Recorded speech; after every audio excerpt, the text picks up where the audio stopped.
Yep.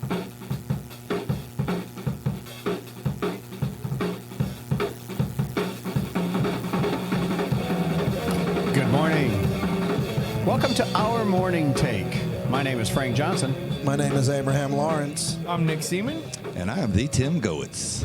And Drum roll, please. our goal here is to describe for you the movie that's going on in our head when we read the Bible.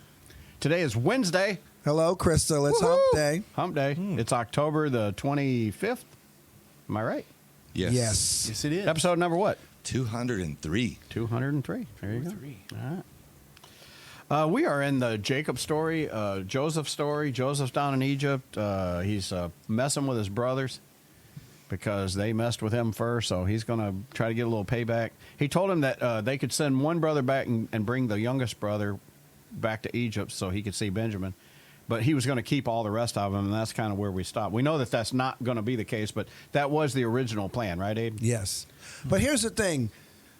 Did Joseph decide who he was going to keep and send back, or did he let them decide amongst themselves? We're going to wondering. get to it. We haven't quite got to the scripture yet, but although we've actually already recorded this before.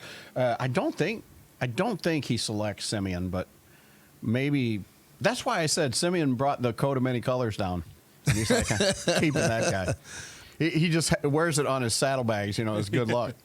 So yeah. Yeah, he's got like his own coat, but he's got like a patch of the Right, little coat yeah, of like many colors. like a little reminder. Joseph's like, you're staying. Yeah, You're staying there. we're keeping him. We're not even going to feed him. Just throw him in. Now there. listen, that's just the movie in our head. That is not in Yeah. Genesis chapter 42.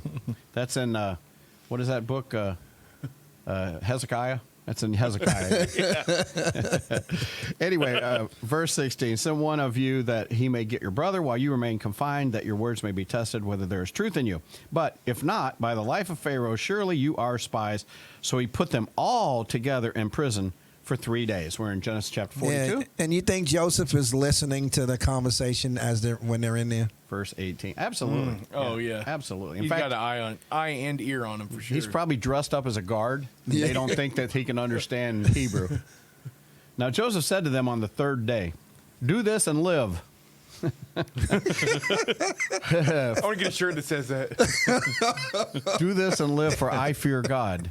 Now, that's important, Nick, Oh yeah. because he wants to tell them straight up, I do fear your God. Yeah. Because they believe that they worship the true God. Mm-hmm. And as horrible as these brothers might have been at one point, they do know the true God. Mm-hmm.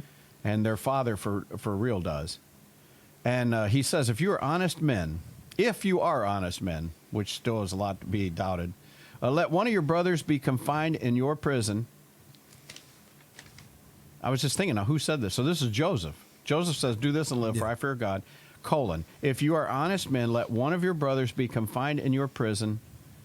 I don't know why it says your prison, though. That's the only thing that's bugging me a little. But anyway, but as for the rest of you, go carry grain for the famine of your households, and bring your youngest brother to me, so that your words may be verified and you will not die. And they did so. So it doesn't say that he picked anybody, just you're going to have to leave one. Yeah. Maybe they drew straws. No, they probably all were like, Simeon. And don't be circumcising anybody. You say in the New King James, it says, be confined to your prison house. So they may have had their own. They had their own house.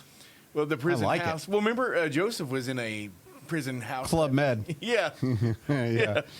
Anyway. They ain't got stay Potiphar's in your wife own strolling spa. around in there. That's for sure. Well, then they said to one another, the brothers did, truly we are guilty concerning our brother, because we saw the distress of his soul when he pleaded with us, yet we would not listen. Therefore, this distress has come upon us. Yep. Now, before we get to what Reuben says, the next verse, I thought, Nick, this was so important because you know what? We did not get that part back in Genesis 37, 36, wherever it was that Joseph was Yeah. sold. All it says is the Ishmaelites came along and they loaded him up and off he went. But here it gives us a little more of the story. Do you remember his distress? He came out of that pit screaming and yelling. Like, you got to be kidding me right now. I'm your brother. I'm your brother. Can you just hear those screams as it goes Yeah. off? I'm your brother. How can you do this to your brother? Or even when they were throwing him in the pit. Well, that too. Yeah. You know. But I think that, honestly, because they got to get him up out of there, and this is Joseph's time to escape. But he's too young. He's only 17. They're older. and there's 10 of them, Yeah. maybe 9. I don't know, because I don't really think Reuben was involved. Seemed like Reuben was gone when they sold him off, Yep. right? Reuben comes back and he's gone. It's like, what have you done with him? Yeah. He's supposed to still be here. It's like, oh, some Ishmaelites came along. We sold him to Egypt. You did what? Oh, my goodness. We're going to have to tell Daddy's dead. Yep. You know? But anyway, but there was a lot going on here that was not written in the Bible. So you see, that's another reason why we have this podcast, because it's the movie that goes on in our head. We know that these things more than likely took place, even though they're not written in Scripture. We could have said that back when we did the Joseph story. Imagine what it was like for him to come out of that pit and what he was saying and what he was doing. But he definitely made them feel guilty. They have so much guilt that Judah, literally after just a few weeks after he's back home, Yep. he's got to go away. He's like, I got to get out of here. I can't even take this anymore. Yeah. He probably dreams every night. Can you imagine in your dreams, Abe? Here, That's all you see every night. I'm your brother, Yep. but I'm your brother. And those screams as he's just, I imagine the cart has like a cage on it, and Joseph's got his hands, and he's screaming, and they're watching him go over the hill, and they're realizing we messed up. what do you do now, though? Yeah. Yeah. I mean, you can't undo You got it. 30 shekels of silver. You can't throw them back in the tabernacle, right? Synagogue. Yeah. What are we at? 30, 21? 22. 22. Reuben answered them, saying, didn't I tell you? Yep. Do not sin against the boy, and you would not listen. Now comes the reckoning for his blood. So Reuben's, I mean, that's true, isn't it, Abe? Yeah.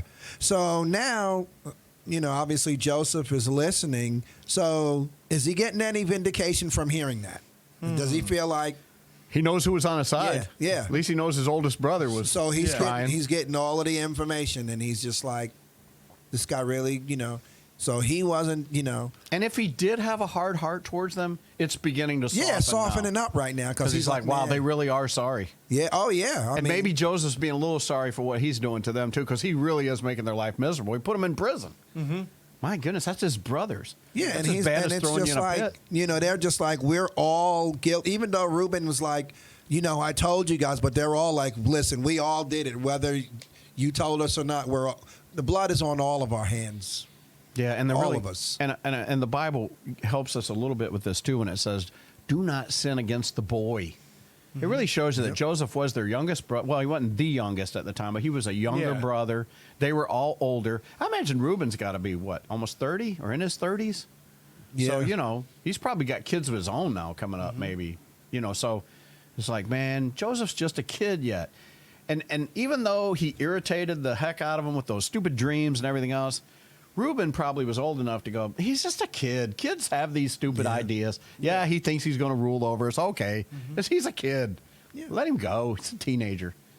Man, you teach these teenagers. You know half the time, Nick, half the things they say is not true. Yeah, but I still want to put him in a pit. When do the Ishmaelites come by? 30 shekels of silver sounded pretty good. Let's me see, Coke at times lunch. Nick's like, 1, 2, 6, Nick's 8. like, I'm not even going to make up a story. Yeah, I threw him in. I sold him. Oh, my goodness. Don't sin against the boy. All right, that was 22. All right, 23. They did not know, however, that Joseph understood, for there was an interpreter between them.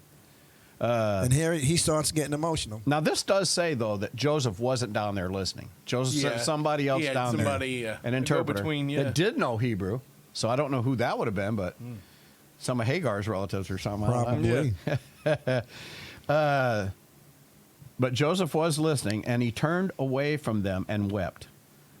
But when he returned to them and spoke to them, he took Simeon from them and bound him before their eyes. So he did it. So he took Simeon. Payback. Yeah. I'm telling you, man. Right in front of you. You don't have that coat of many Looks colors on familiar? your saddle. Looks familiar. Yeah, that's exactly right. All right. Well, another day's in the can. Yeah. We'll just stop right there. We'll come back on Thursday. We've got more of this story. Awesome.